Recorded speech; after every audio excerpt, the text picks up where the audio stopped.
Hello students, today let us learn about the expression for pressure exerted by gas molecules on walls of the container. So in last lecture we have learned about kinetic theory of gases, that is assumption and just introduction part. So that assumptions are very important. For this also we need to consider that assumption. So one assumption which is related with collision. So that assumption is nothing but the collision between any two molecules of gas or the collision between molecule and wall of that container is elastic collision. So what is meant by elastic collision? So in 11th standard we have learned this. Elastic collision means momentum and kinetic energy is conserved. Okay. Momentum भी conserve होता है, kinetic energy भी conserve होती है. Means यहाँ पर जब collision होता है तब किसी भी एनर्जी का ट्रांसफर नहीं होगा. When molecules they get collide with walls of container, there will be no transfer of energy from molecule to wall of container and from wall to molecules. तो उसकी वेलोसिटी क्या होगी, सेम ही रहेगी molecule की. So that is important here. Then as these molecules constantly they get collide with walls of container, that's why there is change in momentum in molecules of that gas, and that change in momentum is transferred to the wall of container, and consequently the pressure is exerted by these gas molecules on walls of container. And let us find that pressure here. So for that let us consider one cubical container. एक cubicle container हम consider कर रहे हैं जिसमें ideal gas लिया हुआ है एक, और यहाँ पर एजम्पशंस है कि all molecules are identical, all are in random motion. इसलिए हम 3 डायमेंशनल सिस्टम कंसिडर कर रहे हैं कि मॉलिक्यूल्स इस एक्सिस की तरफ मूव होंगे X Y Z, okay, randomly. और यहाँ पर सब मॉलिक्यूल्स आइडेंटिकल्स हैं.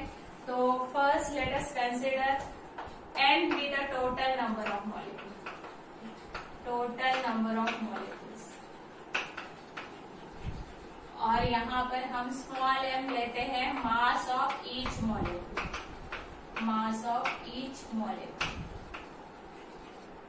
तो कैपिटल M होगा mass of gas, mass of gas O आएगा कैपिटल N इंटू M, क्योंकि number of molecules total N है और M mass of each molecule है. तो NM मेरा मास ऑफ गैस आ जाएगा, राइट. यहाँ पर रो हम लेते हैं density of gas, density of gas जो पता है आपको, मास अपॉन वॉल्यूम. तो ये density of gas it remains constant, ये एजम्पशन है हमारा. V is volume of gas, volume of gas. तो वॉल्यूम ऑफ गैस क्या आएगा, जो कंटेनर का वॉल्यूम होगा. तो L अगर लेंथ ऑफ कंटेनर है, क्योंकि ये क्यूबिकल कंटेनर है, तो L लेंथ है तो उसका ये वॉल्यूम कितना आएगा, L3, राइट. तो ये गैस का वॉल्यूम है. Let us consider this length as L. अभी यहाँ पर how to find the pressure which is exerted by that gas molecule on walls of container. So for that you know pressure is equal to force upon area. How to find force? So force is nothing but according to Newton second law, rate of change of momentum. So delta P upon delta T. So first we can find delta P, क्योंकि यहाँ पर continuous collision हो रहा है molecules का on the walls of container. That's why there is change in momentum of that molecule and that is transfer to the wall of container. तो यहाँ पर let us find first delta P. For that let us consider one molecule out of that n molecule. For our convenience we are considering one molecule which is moving with velocity v. तो ये एक molecule है जो v velocity से move हो रहा है. तो यहाँ पर 3 डायमेंशनल सिस्टम है, तो accordingly this can be resolve into 3 component. ये Vx है, z एक्सिस का Vz और ये Vy. ऐसे ये मॉलिक्यूल की वेलोसिटी रिजॉल्व हो जाएगी. तो v vector how to write, ये आपको पता है, vxi plus vyj plus vzk. How to write magnitude, so v is equal to under root vx square plus vy square plus vz square. Right, तो ये molecule अभी x axis के तरफ जा रहा है, ये हम कंसिडर करते हैं. तो बाय सिमेट्री ये एक्स एक्सिस की तरफ के वॉल पर जितना प्रेशर एक्सर्ट करेगा वही y एक्सिस के लिए होगा, वही z एक्सिस के लिए होगा. इसलिए अगर हमने एक एक्सिस का फाइंड आउट किया तो by symmetry we can write this along y axis और z axis will be equal. तो हम एक एक्सिस का कंसिडर कर रहे हैं. So let us consider this particle is moving along x axis towards this face f. अभी f face की तरफ ये जा रहा है. राइट, अगर वो y एक्सिस की तरफ आता तो इस फेस की तरफ जाता, लेकिन अभी हम ये कंसिडर कर रहे हैं तो यहाँ पर जाएगा और it will get collide with this face f. Right, and then it will rebound from this face. तो यहाँ पर ये मोमेंटम, ये पार्टिकल vx से जा रहा है और यहाँ से वो रीबाउंड होगा विथ सेम वेलोसिटी vx, क्योंकि कुछ एनर्जी ट्रांसफर हो नहीं रही है, यहाँ पर इलास्टिक कोलिजन है, तो उसी वेलोसिटी से रीबाउंड होगा ये और इस तरफ जाएगा. Let us consider it as f dash. Right, तो ऐसे ये मूवमेंट होगी यहाँ पर पार्टिकल की. तो यहाँ पर how to find the change in momentum. तो इनिशियल मोमेंटम क्या होगा मॉलिक्यूल का, तो इनिशियल मोमेंटम होगा m इंटू vx, क्योंकि मास तो m हमने सब्स्टिट्यूट किया है स्मॉल m और vx से मूव हो रहा है, तो mvx. Final momentum means after rebounding, ये मेरा फाइनल मोमेंटम आ गया. तो रीबाउंड होने के बाद वेलोसिटी है माइनस vx, तो ये आ जाएगा minus mvx. Right, so total change in momentum कितना आ जाएगा फिर, तो चेंज इन मोमेंटम ये मॉलिक्यूल के लिए है, कितना आ जाएगा, तो final minus initial, final minus initial. तो ये हो जाएगा, फाइनल है माइनस mvx और ये माइनस mvx. राइट, ये सब्स्टिट्यूट किया तो ये आ जाएगा माइनस 2mvx. ये चेंज इन मोमेंटम है जो it is transfer to the wall of that container, जो ट्रांसफर होता है वॉल ऑफ कंटेनर में. तो यहाँ पर according to law of conservation of momentum we can write this delta p for wall, it is equal to plus 2mvx. Right, ये आपको पता है कि according to law of conservation of momentum we can write the total change in momentum is plus 2mvx. Now we know this delta p. Let us find this delta t. So delta t is nothing but the time between two successive collision. Right? Time between two successive collision. So what will be the time between two successive collision? तो आपको पता है delta T time is equal to distance upon velocity, distance upon velocity. तो कौन सा distance, तो distance which is travel by that molecule between two successive collision. अभी यहाँ पर देखो time, if we consider time, एक हमने एजम्पशन देखा था कि दो मॉलिक्यूल के बीच में या कोलिजन का जो टाइम है वो almost negligible compared to the time which is taken to cover 3 part. Means collision का टाइम जो है वो यहाँ पर हम कंसिडर नहीं करेंगे क्योंकि वो नेग्लिजिबल है. इसलिए ये टाइम हम ऐसे फाइंड आउट कर सकते हैं कि डिस्टेंस अपॉन वेलोसिटी. तो कितना डिस्टेंस है, ओके, दो कोलिजन के बीच का, तो वो यहाँ से इस एफ डैश से स्टार्ट हो रहा है और एफ पर कोलाइड हो रहा है. मीन्स एक कोलिजन यहाँ पर हो गया, उसके लिए उसने ये L डिस्टेंस ट्रेवल किया. राइट, यहाँ से स्टार्ट हो गया, यहाँ पर आ गया, L डिस्टेंस ट्रेवल हो गया. और सेकंड कोलिजन के लिए यहाँ से फिर से रिबाउंड होकर वो F डैश की तरफ आएगा. राइट, और यहाँ पर कोलाइड होगा. Means again it has to cover this L distance. तो ये एक collision and second successive collision is this. So total distance which is travel between two successive collision is 2L. F dash to F, again F to F dash. That's why delta T is equal to 2L upon Vx. From this we can find frequency also. So remember this equation, frequency of collision per second. Frequency of collision per second is equal to 1 upon delta T. This you know, reciprocal of time. So Vx upon 2L. So remember this equation. Now let us substitute this delta P and delta T in this equation to find the force. So this force is due to single molecule because we are considering only one molecule. That's why let us write it single molecule. F for single molecule towards that x component. So F single is equal to 2 mvx upon delta T is 2L upon Vx. So by simplifying this 2 will get cancelled. This Vx will become Vx square here, right, upon L. तो ये मेरा आ गया single molecule के लिए, right. Now let us find this F total for n number of molecules along x component. So F total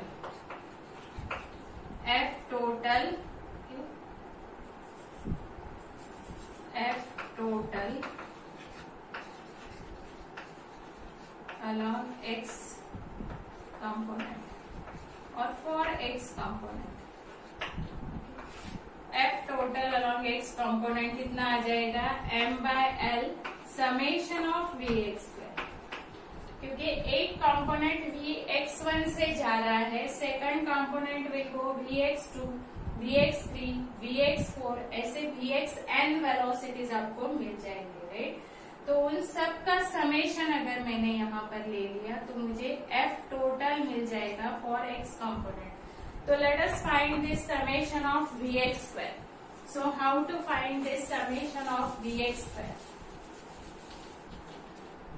so summation of Vx square is equal to Vx1 square plus Vx2 square plus up to Vxn square, क्योंकि total तो हमारे n molecules है, right.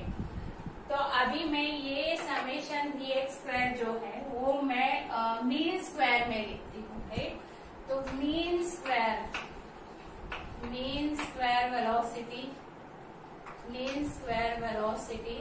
along x component तो कितना आ जाएगा ये mean square velocity. So it can be written as Vx bar square. Okay, so mean square है मीन्स इन सबका मीन. तो ये Vx1 square plus Vx2 square plus up to Vxn square, right. और अपॉन कितना आ जाएगा n, क्योंकि मीन निकालते हैं हम. तो मुझे ये कितना मिल जाएगा, ये n, let us shift it here. तो ये मेरा हो जाएगा n into Vx bar square is equal to Vx1 square plus Vx2 square plus up to Vxn square, right. तो ये मेरा क्या है, समेशन ऑफ Vx स्क्वायर. तो मैं समेशन ऑफ Vx स्क्वायर क्या सब्स्टिट्यूट कर सकती हूँ, n into Vx bar square. तो लेट अस सब्स्टिट्यूट. तो मेरा F टोटल कितना आ जाएगा, F total along x component आ जाएगा n by l summation of Vx square. Let us substitute it as V bar square x, Vx bar square. Okay, Vx bar square. So we by symmetry we can write ये mean square velocity same होगा x का along y along z, right.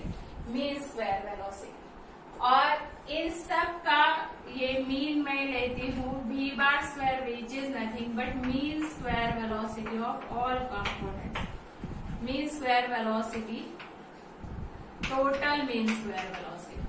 Okay, total mean square velocity. Let us substitute it as total mean square velocity. तो ये total mean square velocity क्या आ जाएगी, Vx bar square plus Vy bar square plus Vz bar square. means it indicates the total velocities of all that molecules along XYZ axis. तो ये आ जाएगी v bar square is equal to a. तो अभी by symmetry तो आपको पता है कि ये सेम है, तो हम क्या लिख सकते हैं ये, तो v bar square, okay, it is total mean square velocity is equal to, if I write it in the form of x, तो 3vx बार स्क्वायर, राइट, क्योंकि ये सिमेट्री इक्वल है और ये क्या है, एडिशन ऑफ दिस 3, तो 3v बार स्क्वायर या फिर 3vz बार स्क्वायर. तो मेरा vx बार स्क्वायर कितना आ जाएगा, v बार स्क्वायर बाय 3, या फिर vy बार स्क्वायर भी वही आएगा, vz बार स्क्वायर भी वही आएगा, v बार स्क्वायर बाय 3. तो ये वैल्यू मैं सब्स्टिट्यूट कर रही हूँ इस इक्वेशन में, v बार x, vx बार स्क्वायर.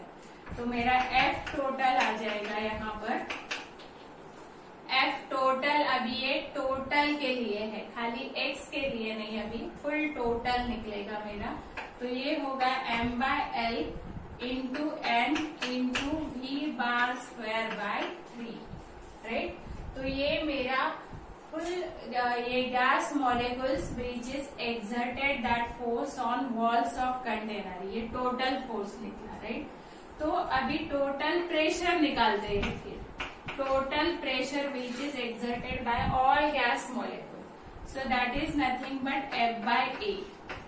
तो F मेरा कितना है, m बाय एल, ये n let me right here, तो nm upon l into v bar square upon 3 into 1 upon a means l square. ये a क्या हो जाएगा, l स्क्वायर, क्योंकि एरिया ऑफ दिस फेस मेरा एरिया ये है, यहाँ पर कोलाइड हो रहे हैं सब मॉलिक्यूल, तो l स्क्वायर, क्योंकि फेस मीन स्क्वायर ही आ रहा है, ये स्क्वायर का एरिया आपको पता है. तो ये p टोटल कितना आ जाएगा, तो ये आ जाएगा l into L square, l cube हो जाएगा, तो nm upon l cube, okay, और into v bar square by 3. So this can be written as 1 by 3 into, ये nm क्या है, तो it is total mass of gas, तो ये कैपिटल M है, so let us write it as m. और L cube क्या है, तो L क्यूब v है, वॉल्यूम ऑफ गैस, तो v, और ये क्या आ जाएगा, v bar square, right. So v bar square is total mean square velocity.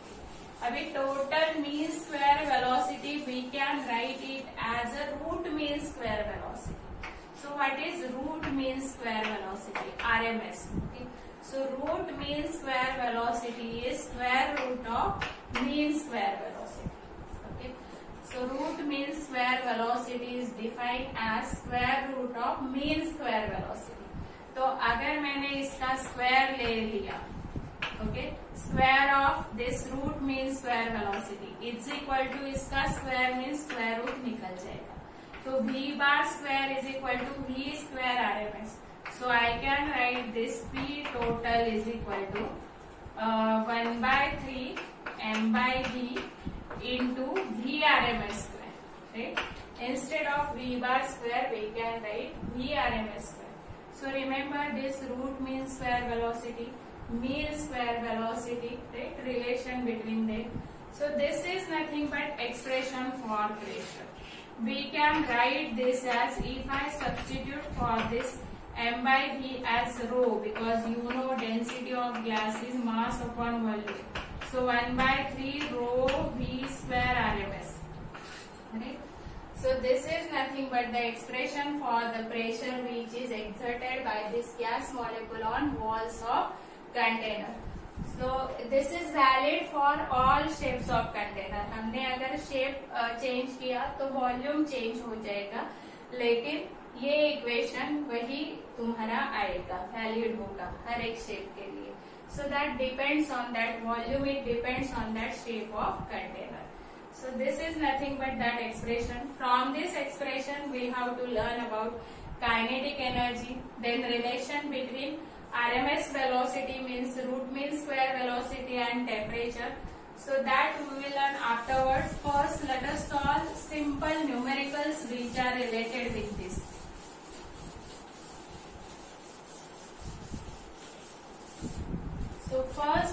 molecule is 2 molecules of a gas have speed of 9 into 10 raised to 6 meter per second and 1 into 10 raised to 6 meter per second respectively. What is the root mean square speed of these molecules? Okay, means here root mean square you have to find out. Root mean square speed. So one molecule its speed is 9 into 10 raised to 6. So let us consider it as V1 और V2 दिया है 1 into 10 raised to 6 meter per second. ये आपको दिया हुआ है, right? What is the root mean square speed of these molecules? Okay. तो root mean square speed आपको पता है कि VRMS कितना होता है, तो it is under root V1 square plus V2 square plus up to Vn square, okay, upon n. ये आपका क्या है, तो RMS velocity, right, because square root of mean square velocity. और mean square velocity how to write ये आपको पता है, right. n number of molecules है तो ऐसे लिखते हैं. यहाँ पर मेरा n कितना है 2, क्योंकि 2 मॉलिक्यूल्स दिए हुए हैं. तो VRMS मेरा कितना आ जाएगा, तो VRMS आ जाएगा मेरा V1 square plus V2 square upon 2. Simple, क्योंकि n मेरा 2 है. अभी खाली आपको वैल्यू सब्स्टिट्यूट करना है, राइट. तो ये आएगा 9 into 10 raised to 6 bracket square plus ये आ जाएगा 1 into 10 raised to 6 bracket square और ये है अपॉन 2. अभी ये कैलकुलेशन तो सिंपल है, राइट. ये 10 raised to 6 bracket square 10 raised to 6 bracket square मेरा कॉमन निकलता है यहाँ पर, तो उसका स्क्वायर रूट अगर मैंने निकाला तो 10 raised to 6 आ जाएगा. ये 9 का स्क्वायर है 81, 81 प्लस 1 का स्क्वायर 1 ही है, तो 82 अपॉन 2. तो ये आ जाएगा root 41 into 10 raised to 6, okay, metre पर second. So this is your answer. So this way you can find root mean square speed, or you can find mean square speed also if you know the formula. So remember these formulas are very easy. Then next is at 127 degrees Celsius and 1 into 10 raised to minus 2 atmospheric pressure, the density of gas is 1.24 into 10 raised to minus 2 kilogram per meter cube. Find VRMS for the gas molecules. Find the molecular weight of the gas. Means at 127 degrees Celsius, temperature is 127 degrees Celsius, pressure is 1 into 10 raised to minus 2 atmospheric pressure, right?